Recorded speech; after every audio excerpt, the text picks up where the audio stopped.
Hi friends, welcome to Krishna's story time.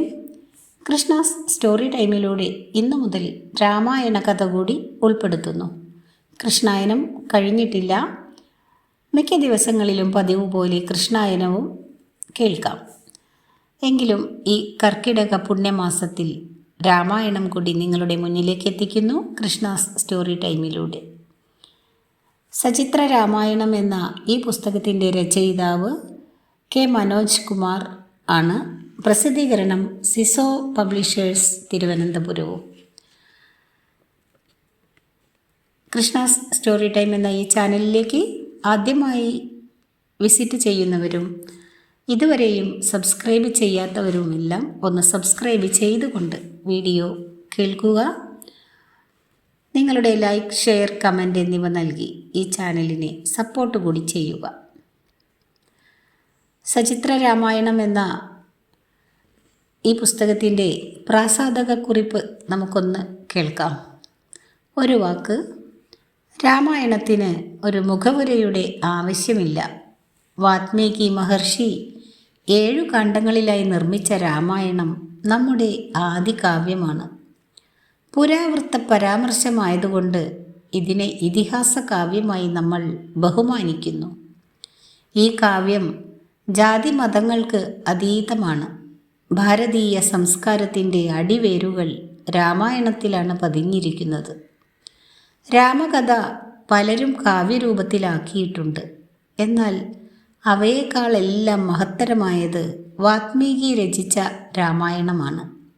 അതിൽ ആദ്യത്തെ 6 കാണ്ഡങ്ങൾ വാത്മീകി തന്നെ രചിച്ചതാണ്.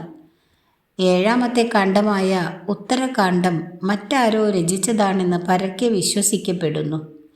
രചനാശൈലിയിലും ഈ വ്യത്യാസം പ്രകടമാണ്. വാത്മീകി രാമായണത്തെ അധികരിച്ചാണ് ഈ സംഗ്രഹം തയ്യാറാക്കിയിട്ടുള്ളത്. ഉപകഥകൾ പോലും വിട്ടുകളയാതെയാണ് ഇതിൻ്റെ രചന നിർവഹിച്ചിട്ടുള്ളത്. ഈ പുസ്തകം വിനയപുരസ്സരം മാന്യ വായനക്കാരുടെ മുൻപിലേക്ക് സമർപ്പിക്കുന്നു. പ്രാസാദകക്കുറിപ്പാണ് നമ്മൾ കേട്ടത്. അടുത്തത് രാമായണത്തെക്കുറിച്ച് ചെറിയൊരു വിവരണം കൂടി കേൾക്കാം. അതിനുശേഷം കഥ തുടങ്ങുന്നു, ബാലകാണ്ഡം തുടങ്ങും. വിവരണം കേൾക്കാം. വാത്മീകിയും ആദികാവ്യവും. ആദികവിയായ വാത്മീകിയെക്കുറിച്ച് അധികം വിവരങ്ങൾ ലഭ്യമല്ല. എന്നാൽ അദ്ദേഹത്തെക്കുറിച്ച് നിരവധി ഐതിഹ്യങ്ങൾ പ്രചാരത്തിലുണ്ട്. വാത്മീകി വരുണൻ്റെ 10ാമത്തെ പുത്രനായിരുന്നു. പേര് രത്നാകരൻ. വളരെ ചെറുപ്പത്തിൽ തന്നെ വൃത്തികെട്ട കൂട്ടുകെട്ടിൽ ചെന്നു ചാടി. ഒടുക്കം ഒരു കൊള്ളക്കാരനായി മാറി. വിവാഹം കഴിച്ച് കുടുംബജീവിതം തുടങ്ങുകയും ചെയ്തു. നിത്യവൃത്തിക്കായി രത്നാകരൻ സ്വീകരിച്ച തൊഴിൽ പിടിച്ചുപറിയായിരുന്നു. കാട്ടിലൂടെ യാത്ര ചെയ്യുന്ന വഴിപോക്കരെ തടഞ്ഞു നിർത്തി ധാന്യങ്ങളും പണവും അപഹരിക്കുന്നതിലൊരു പ്രത്യേക രസം തന്നെയായിരുന്നു രത്നാകരന്. ഒരു ദിവസം മുന്നിൽ വന്നുപെട്ട നാരദ മഹർഷിയെ അയാൾ പിടികൂടി. മഹർഷി അല്പം പോലും കുലുങ്ങിയില്ല. നീ ചെയ്യുന്ന പാപത്തിൻ്റെ പങ്ക് നിന്റെ ഭാര്യയും കുട്ടികളും അനുഭവിക്കുമോ? നാരദൻ ചോദിച്ചു. അതിന് വ്യക്തമായ ഉത്തരം നൽകാൻ അവന് കഴിഞ്ഞില്ല. വേഗം പോയി ഭാര്യയോടും മക്കളോടും ഇക്കാര്യം ചോദിച്ചിട്ട് വരുവാൻ മഹർഷി ഉപദേശിച്ചു. രത്നാകരൻ നേരെ വീട്ടിലേക്ക് ഓടി. പാപത്തിൻ്റെ പങ്ക് വഹിക്കുവാൻ തയ്യാറാണോ എന്ന് കുടുംബാംഗങ്ങളോട് ചോദിച്ചു. പക്ഷേ മറ്റൊരാൾ ചെയ്യുന്ന പാപത്തിൻ്റെ പങ്ക് പറ്റുവാൻ അവർ തയ്യാറായില്ല. രത്നാകരൻ മഹർഷിയുടെ അടുത്ത് ചെന്ന് തൻ്റെ തെറ്റ് പൊറുക്കണമെന്ന് അപേക്ഷിച്ചു. അതോടെ ജീവിതത്തെക്കുറിച്ചുള്ള അവൻ്റെ വീക്ഷണം തന്നെ മാറി. മഹർഷി അവന് ബ്രഹ്മജ്ഞാനം ഉപദേശിച്ചു കൊടുത്തു. മരാ മരാ എന്ന മന്ത്രം ചൊല്ലിക്കൊണ്ട് തപസ് അനുഷ്ഠിക്കാനും ഉപദേശിച്ചു. ഒരു വലിയ മരത്തിൻ്റെ ചുവട്ടിൽ രത്നാകരൻ ഈ മന്ത്രം ജപിച്ചുകൊണ്ടിരിപ്പായി. ക്രമേണ അത് രാമരാമ എന്ന മന്ത്രമായി മാറുകയും ചെയ്തു. കാലം കടന്നുപോയതും ചിതലുകൾ അയാൾക്ക് ചുറ്റും മൺപുറ്റുകൊണ്ട് ആവരണം നിർമ്മിച്ചതും അയാൾ അറിഞ്ഞതേയില്ല. അനേക വർഷങ്ങൾക്കു ശേഷം നാരദനും മഹർഷിമാരും വീണ്ടും അതുവഴി വന്നു. അവർ ചിതൽപുറ്റിൽ നിന്നും മുനിയെ വെളിയിൽ കൊണ്ടുവന്നു. വാത്മീകം അഥവാ ചിതൽപുറ്റിൽ നിന്നും ജനിച്ചതിനാൽ അന്നു മുതൽ അദ്ദേഹത്തിന് വാത്മീകി എന്നു പേർ പതിഞ്ഞു. വാത്മീകി പിന്നീട് തമസാ നദീതീരത്ത് ആശ്രമം കെട്ടി ശിഷ്യന്മാരോടൊപ്പം താമസം തുടങ്ങി. അവിടെ വെച്ചാണ് അദ്ദേഹം രാമായണ കാവ്യം രചിച്ചത്. വാത്മീകിയും ശ്രീരാമനും ഏതാണ്ട് ഒരേ കാലത്ത് ജീവിച്ചിരുന്നവരാണ്.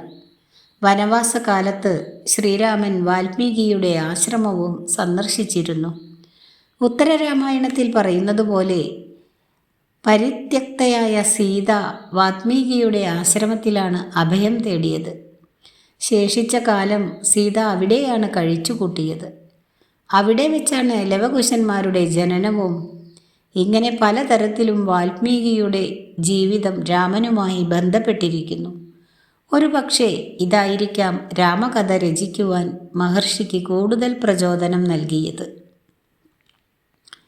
രാമായണം കാവ്യരൂപത്തിൽ രചിക്കാനിടയായ സംഭവത്തെക്കുറിച്ചുള്ള ഐതിഹ്യം ഇങ്ങനെയാണ്.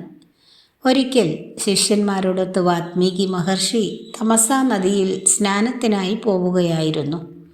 അപ്പോഴാണ് ഒരു വേടൻ പ്രേമസല്ലാപത്തിൽ ഏർപ്പെട്ടിരിക്കുന്ന 2 ക്രൗഞ്ചപ്പക്ഷികളിൽ ഒന്നിനെ അമ്പെയ്ത് വീഴ്ത്തിയത്. ആ കാഴ്ചയിൽ മഹർഷിയുടെ മനസ്സലിഞ്ഞു. ഉള്ളിൽ ഉറഞ്ഞുകൂടിയ വികാരം ഒരു ശ്ലോകരൂപത്തിൽ പുറത്തു വന്നു. മാ നിഷാദ പ്രതിഷ്ഠാംസ്ത്വ മഗമ ശാശ്വതീ സമാ യത് ക്രൗഞ്ചമിഥുനാദേഹ മവധി കാമമോഹിതം. ഈ ശ്ലോകം ചൊല്ലിത്തീർന്നതും ബ്രഹ്മാവ് അവിടെ പ്രത്യക്ഷനായി. അതേ രൂപത്തിൽ തന്നെ ശ്രീരാമൻ്റെ ജീവിതകഥ രചിക്കുവാൻ വിധാതാവ് വാത്മീകിയെ ഉപദേശിച്ചു. ശ്രീരാമൻ്റെ ഭൂതകാലവും വർത്തമാനകാലവും ബ്രഹ്മാവ് തന്നെ വാത്മീകിക്ക് പറഞ്ഞുകൊടുത്തു. സീതയും ലവകുശന്മാരും തൻ്റെ ആശ്രമത്തിൽ തന്നെ കഴിഞ്ഞിരുന്നതിനാൽ രാമൻ്റെ വർത്തമാനകാല ചരിത്രം മഹർഷിക്ക് നേരിട്ട് അറിവുള്ളതുമായിരുന്നു. 24,000 ശ്ലോകം കൊണ്ട് രാമായണ കഥ കാവ്യരൂപത്തിൽ അദ്ദേഹം എഴുതി തീർത്തു. 500 അധ്യായങ്ങൾ ഇതിലുണ്ട്.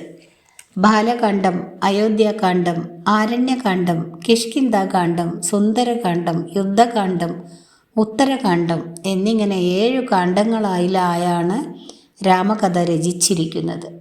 കാവ്യം എഴുതി തീർത്ത ശേഷം ശിഷ്യന്മാരും രാമപുത്രന്മാരുമായ ലവകുശന്മാരെ അതും പഠിപ്പിച്ചു. അയോധ്യയിൽ ശ്രീരാമൻ്റെ അശ്വമേധയാഗം നടക്കുന്ന സമയത്ത് വാത്മീകിയോടൊത്ത് അവിടെ എത്തിയ ലവകുശന്മാർ ഈ കാവ്യം മനോഹരമായി പാടി. യജ്ഞശാലയിലെ വിശിഷ്ടാതിഥികളുടെ മുന്നിൽ ലവകുശന്മാരുടെ കാവ്യാലാപനം ആരംഭിച്ചു. ഇക്ഷ്വാകുകുലത്തെക്കുറിച്ചുള്ള വർണ്ണനയിൽ തുടങ്ങി രാമൻ്റെ സ്വർഗാരോഹണം വരെയുള്ള കഥ കുമാരന്മാർ ചുരുൾ നിവർത്തി.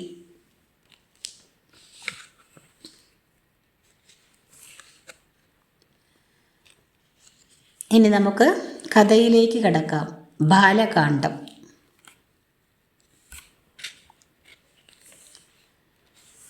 ശ്രീരാമാവതാരം. സരയൂ നദീതീരത്തെ ഐശ്വര്യസമൃദ്ധമായ രാജ്യമായിരുന്നു കോസലം. മനു സ്ഥാപിച്ച അയോധ്യാപുരിയായിരുന്നു രാജസ്ഥാനം.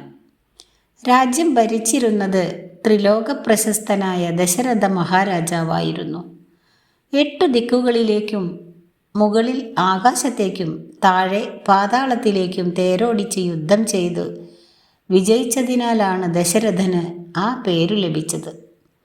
വിശാലമായ രാജവീഥികളാലും രമ്യഹർമ്മങ്ങളാലും പൂവാടികളാലും അലങ്കൃതമായിരുന്നു അയോധ്യ.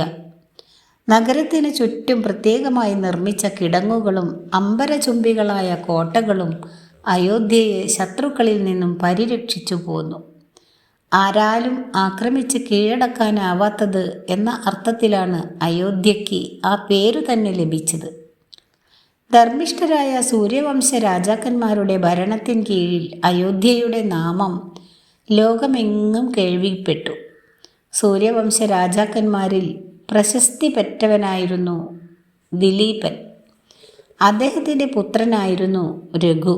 രഘുവിൻ്റെ പുത്രൻ അജൻ, അജൻ്റെ പുത്രനായാണ് ശക്തനും ധാർമ്മികനും വേദജ്ഞനുമായ ദശരഥൻ പിറന്നത്.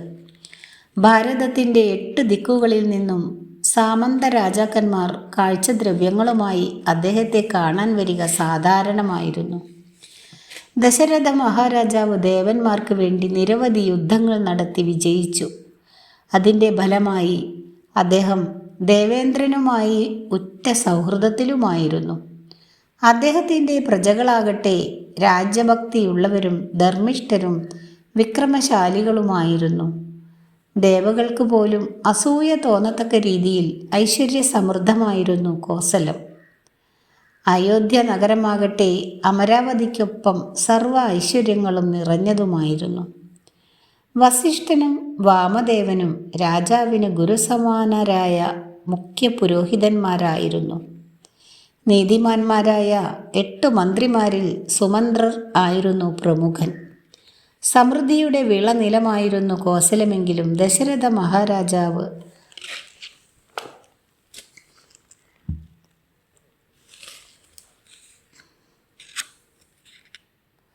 ഉള്ളാലെ ദുഃഖിതനായിരുന്നു. ദാനശീലനും ഉഗ്രപ്രതാപിയുമായിരുന്നെങ്കിലും വംശം നിലനിർത്താൻ അദ്ദേഹത്തിന് സന്താനങ്ങളുണ്ടായിരുന്നില്ല. പുത്രസിദ്ധിക്ക് വേണ്ടി ഒരു അശ്വമേധം നടത്തിയാലോ എന്ന മോഹം അദ്ദേഹത്തിൽ നാമ്പിട്ടു. ഈ വിവരം വസിഷ്ഠാദി ഗുരുജനങ്ങളെയും മന്ത്രിപ്രമുഖരെയും അറിയിക്കുകയും ചെയ്തു. വസിഷ്ഠൻ, വാമദേവൻ, കശ്യപൻ തുടങ്ങിയ മുനിമാർ അദ്ദേഹത്തിൻ്റെ അഭിപ്രായത്തോട് യോജിപ്പ് പ്രകടിപ്പിച്ചു. സരയൂ തീരത്ത് യാഗത്തിനു വേണ്ട ഒരുക്കങ്ങൾ തീർക്കാൻ മഹാരാജാവ് ഉത്തരവ് നൽകുകയും ചെയ്തു. അതുല്യ പരാക്രമികളായ ഭടന്മാരുടെ സംരക്ഷണത്തിൽ യാഗാശ്വത്തെ അയക്കണം. ഈ അവസരത്തിലാണ് വസിഷ്ഠ മുനിയിൽ നിന്നറിഞ്ഞ ഒരു കഥ സുമന്ത്രർ ദശരഥ മഹാരാജാവിനെ അറിയിച്ചത്. ആ കഥ ഇതാണ്. അംഗരാജാവായ ലോമപാദൻ്റെ ദുഷ്പ്രവൃത്തികൾ മൂലം ആ രാജ്യത്ത് കൊടിയ വരൾച്ച ബാധിച്ചു. ഗത്യന്തരമില്ലാതെ ലോമപാദൻ തൻ്റെ ഗുരുജനങ്ങളുമായി ആലോചിച്ച് തികഞ്ഞ ബ്രഹ്മചാരിയായ ഒരു മുനിക്ക് മാത്രമേ അംഗദേശത്ത് മഴ പെയ്യിക്കുവാൻ സാധിക്കുകയുള്ളൂ എന്നവർ അറിയിച്ചു. അങ്ങനെ ഒരാളുണ്ട്. കശ്യപപുത്രനായ വിഭാണ്ഡകൻ്റെ മകനായ ഋഷ്യശൃംഗനാണ് ആ മുനികുമാരൻ. എങ്ങനെയും ആ മുനികുമാരനെ രാജ്യത്തെത്തിച്ചാൽ മഴയുണ്ടാകുമെന്നവർ ഉറപ്പു നൽകി. ഋഷ്യശൃംഗനെ അംഗരാജ്യത്തേക്ക് എത്തിക്കുവാൻ എന്താണ് മാർഗം?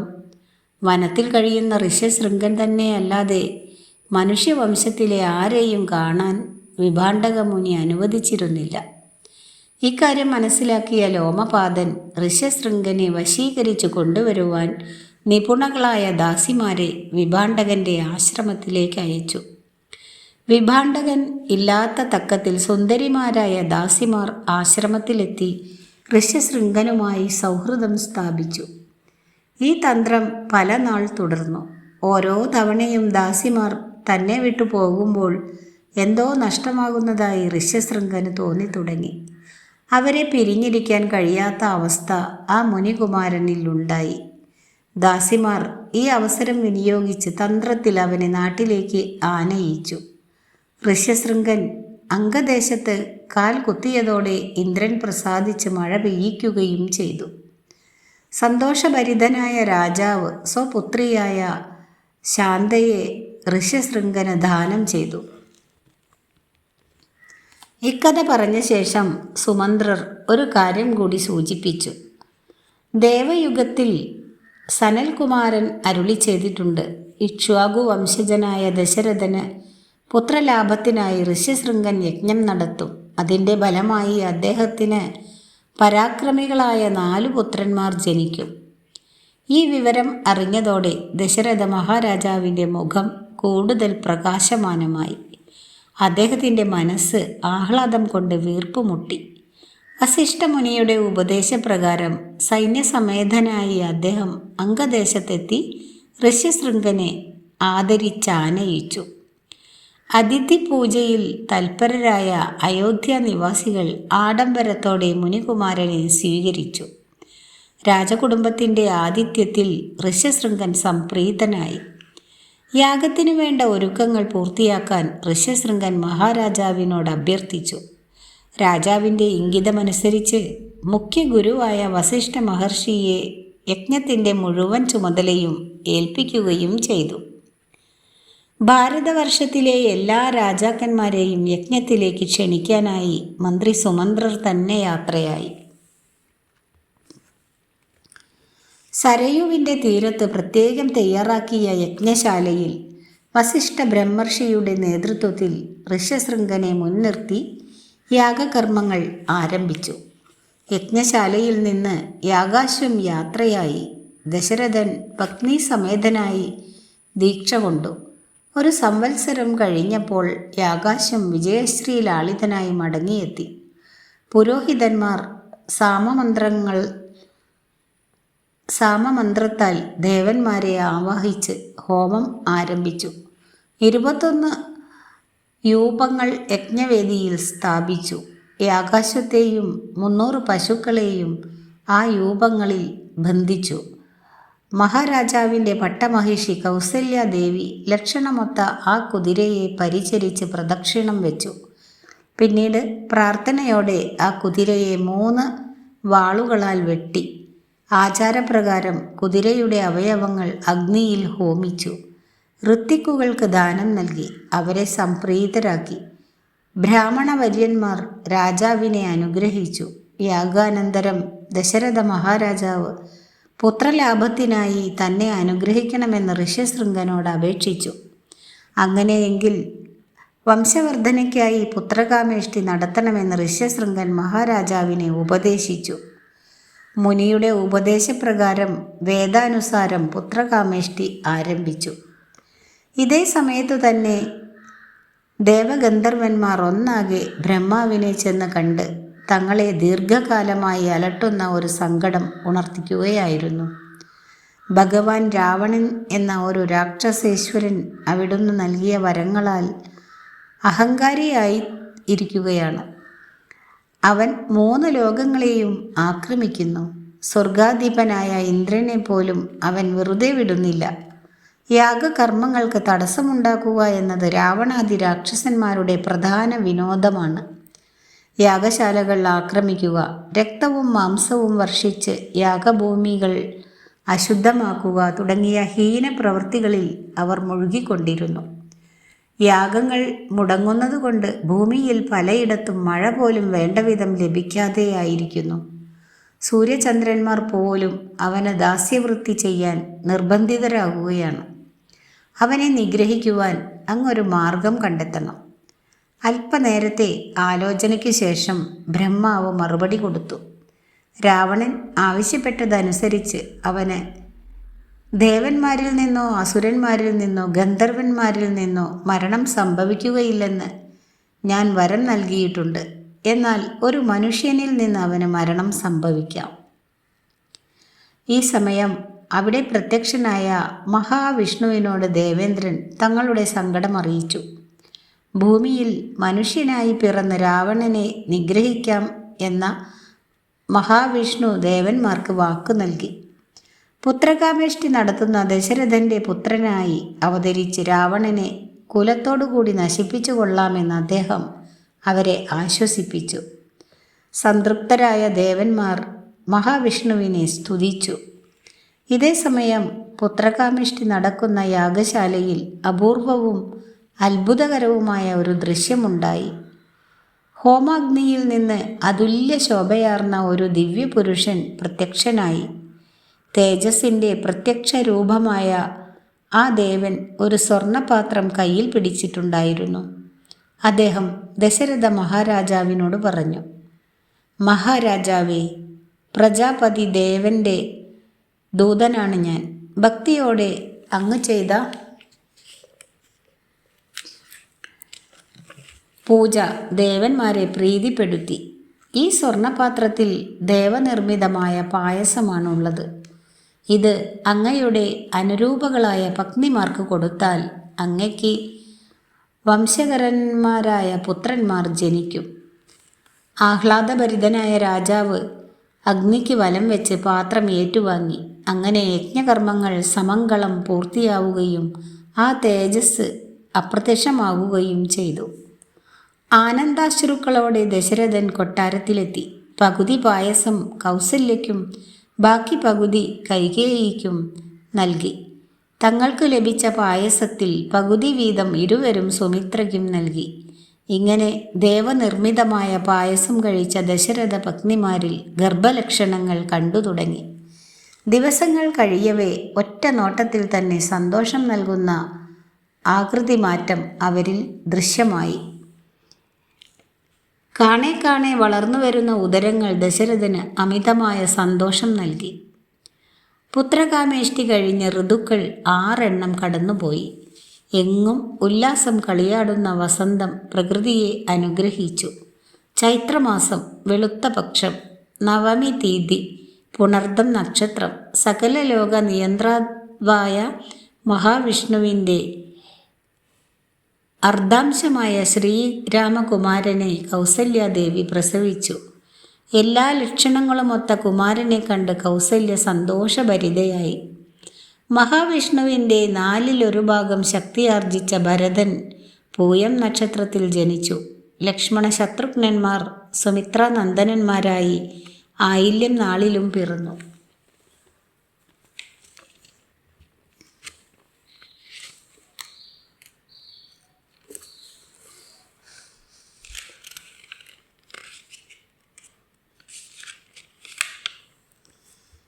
രാമൻ മഹാവിഷ്ണുവിൻ്റെ അവതാരം, പാഞ്ചജന്യത്തിൻ്റെ അവതാരമാണ് ഭരതൻ.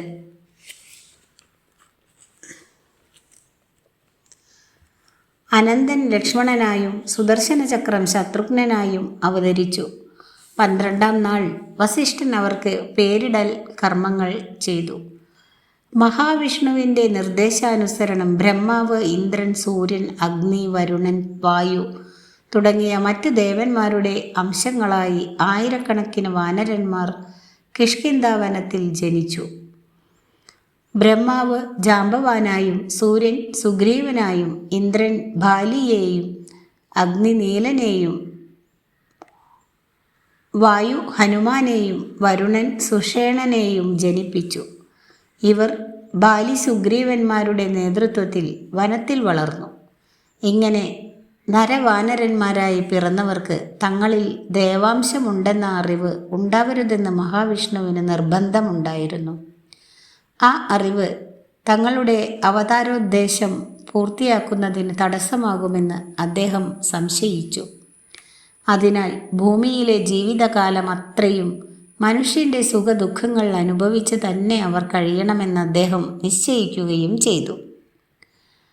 ഇങ്ങനെ സർവഗുണസമ്പൂർണരായ 4 പുത്രന്മാരുടെ ജനനത്തോടെ ദശരഥ മഹാരാജാവ് ആനന്ദചിത്തനായി. ഒരു പുതിയ ഉന്മേഷം അദ്ദേഹത്തിന് കൈവന്നു. അയോധ്യാപുരി ജനങ്ങളുടെ ആഹ്ലാദഘോഷങ്ങളാൽ നിറഞ്ഞു. കുമാരന്മാർ സർവശസ്ത്രപരാംഗതരും അസ്ത്രവിദ്യയിൽ അദ്വിതീയരുമായി വളർന്നു വന്നു.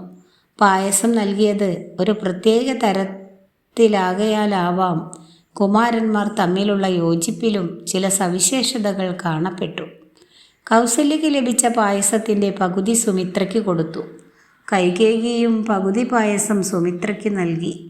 അങ്ങനെ സുമിത്രയ്ക്കുണ്ടായ പുത്രന്മാരിൽ ആദ്യം പിറന്ന ലക്ഷ്മണൻ കൗസല്യപുത്രനായ രാമൻ്റെ ഉറ്റ തോഴനായി.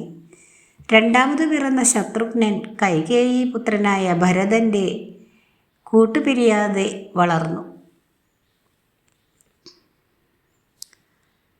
രാമയാചനം. അടുത്ത ഹെഡിങ്. 4 പുത്രന്മാരിൽ ദശരഥന് പ്രിയപ്പെട്ടവൻ മൂത്തവനായ ശ്രീരാമനായിരുന്നു.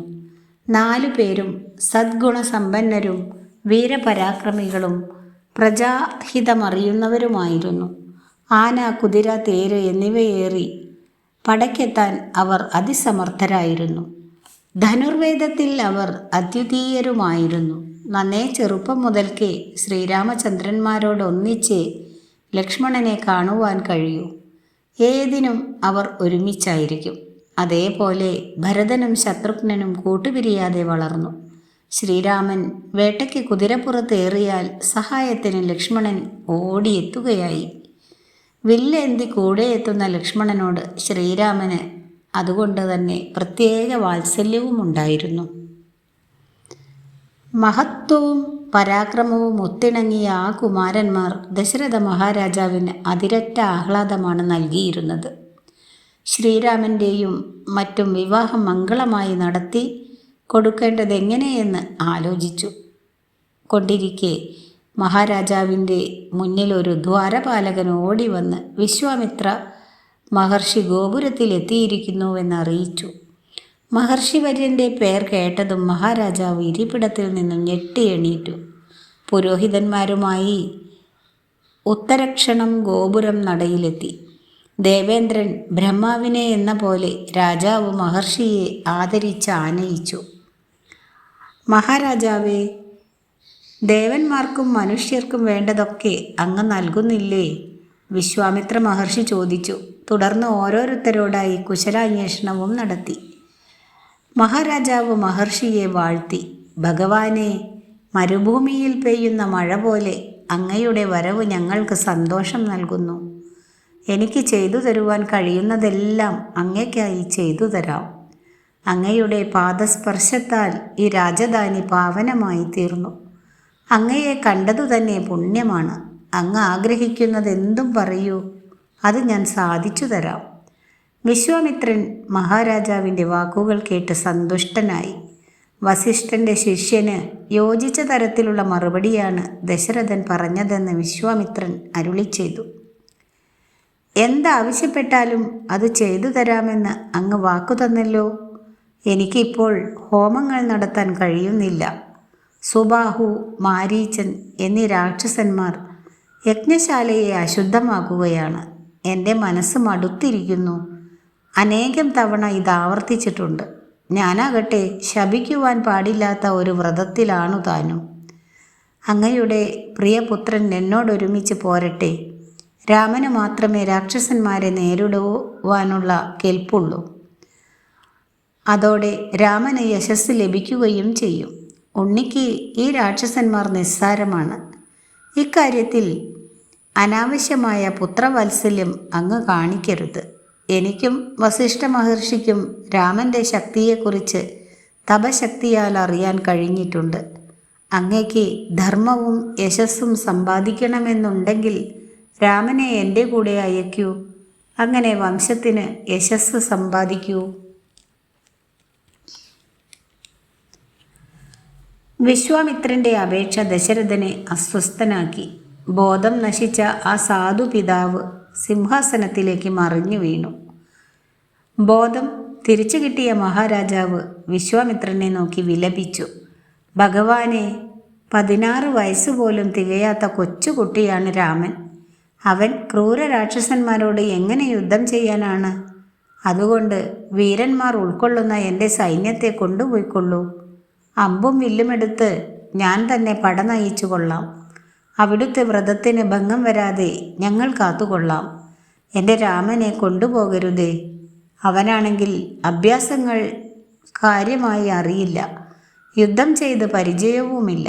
മായാവികളായ രാക്ഷസന്മാരുടെ മുമ്പിൽ അവൻ ഒന്നുമല്ല. ഈ വയസ്സിന് അവനെ പിരിഞ്ഞിരിക്കുവാനും കഴിയില്ല. 60,000 വയസ്സ് എനിക്ക് ആയെങ്കിലും രാക്ഷസന്മാരോട് എതിരിടാൻ ഞാൻ പുറപ്പെടാം. രാമനെയും എന്നോടൊപ്പം കൂട്ടാം. ആരാണ് ഈ രാക്ഷസന്മാർ? അവരുടെ കരുത്ത് എത്രത്തോളമുണ്ട്? വിശ്വാമിത്രൻ അതിനിങ്ങനെ മറുപടി പറഞ്ഞു. രാജാവേ, പൗലസ്ത്യ വംശത്തിൽ പിറന്ന രാവണൻ എന്നൊരു രാക്ഷസനുണ്ട്. ബ്രഹ്മാവിൽ നിന്ന് നിരവധി വരങ്ങൾ അവന് ലഭിച്ചിട്ടുണ്ട്. അമിത ബലവാനായ അവൻ 3 ലോകങ്ങളെയും വിറപ്പിക്കുകയാണ്. അവനാണ് മാരീചനെയും സുബാഹുവിനെയും അയച്ചിരിക്കുന്നത്.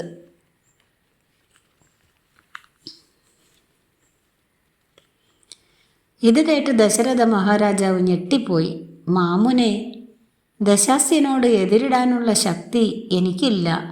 ദേവന്മാരും ഗന്ധർവന്മാരും എല്ലാം ഒന്നിച്ചാൽ പോലും രാവണനോട് എതിരിടാനാവില്ല. പിന്നെയാണോ എന്നെപ്പോലൊരു മനുഷ്യ പുഴുവിന് കഴിയുന്നു? എങ്ങനെ ഒരുങ്ങിയാലും രാക്ഷസന്മാരോട് എതിരിടാൻ ഞങ്ങൾക്ക് കഴിയില്ല. അഭ്യാസങ്ങൾ മുഴുമിപ്പിക്കാത്ത പ്രിയപുത്രനെ ഞാൻ തരില്ല. സുന്ദോപസുന്ദരന്മാരുടെ പുത്രന്മാരായ മാരീച സുബാഹുക്കൾ എത്രമേൽ കരുത്തന്മാരാണെന്ന് എനിക്കറിയാം.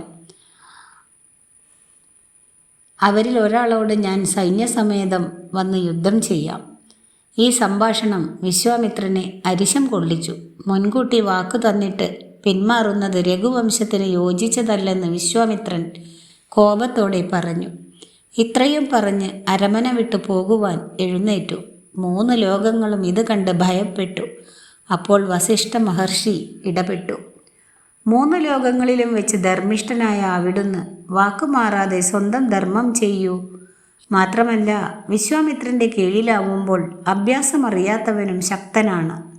മഹർഷി ലോകത്തിലേക്കും വലിയ ബുദ്ധിമാനാണ്, വീര്യമുള്ളവനുമാണ്, ഏറ്റവും വലിയ വില്ലാളിയുമാണ്. അസ്ത്രശസ്ത്രങ്ങളെക്കുറിച്ച് ഇത്രയും അറിവുള്ളവൻ വേറെയില്ല.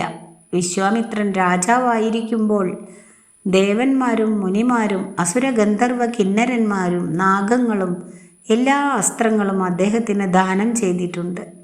ദക്ഷ പ്രജാപതിയുടെ പുത്രിമാരായ ജയയ്ക്കും സുപ്രഭയ്ക്കും 50 വീതം പുത്രന്മാരുണ്ടായി. ദാനവ സൈന്യ നിഗ്രഹത്തിനായാണവർ പിറന്നത്. ശസ്ത്രാസ്ത്ര രൂപധാരികളായ അവരെ അറിയുന്നവനാണ് വിശ്വാമിത്ര മഹർഷി. രാമനെ ഇദ്ദേഹത്തിൻ്റെ കൂടെ അയക്കുവാൻ ഒട്ടും മടിക്കേണ്ട. മാത്രമല്ല, അത് രാമൻ്റെ ഗുണത്തിനു കൂടിയാണ്. വസിഷ്ഠൻ്റെ ഉപദേശം ദശരഥനെ ധർമ്മസങ്കടത്തിൽ നിന്ന് രക്ഷിച്ചു. ഇതോടുകൂടി ഇന്നത്തെ വീഡിയോ ഇവിടെ അവസാനിപ്പിക്കുകയാണ്. വീഡിയോ ഇഷ്ടമായാൽ എല്ലാവരും ഒന്ന് ലൈക്ക് ചെയ്യുക. അതുപോലെ പ്രിയപ്പെട്ടവർക്കായി ഷെയർ ചെയ്യുക, കമൻറ്റ് ചെയ്യുക, സബ്സ്ക്രൈബ് ചെയ്യുക. അടുത്ത ദിവസം അടുത്ത ഭാഗവുമായി വരാം. ബല അതിബലോപദേശം എന്ന ഭാഗമാണ് അടുത്ത ദിവസം വായിക്കാൻ പോകുന്നത്. Thank you for watching.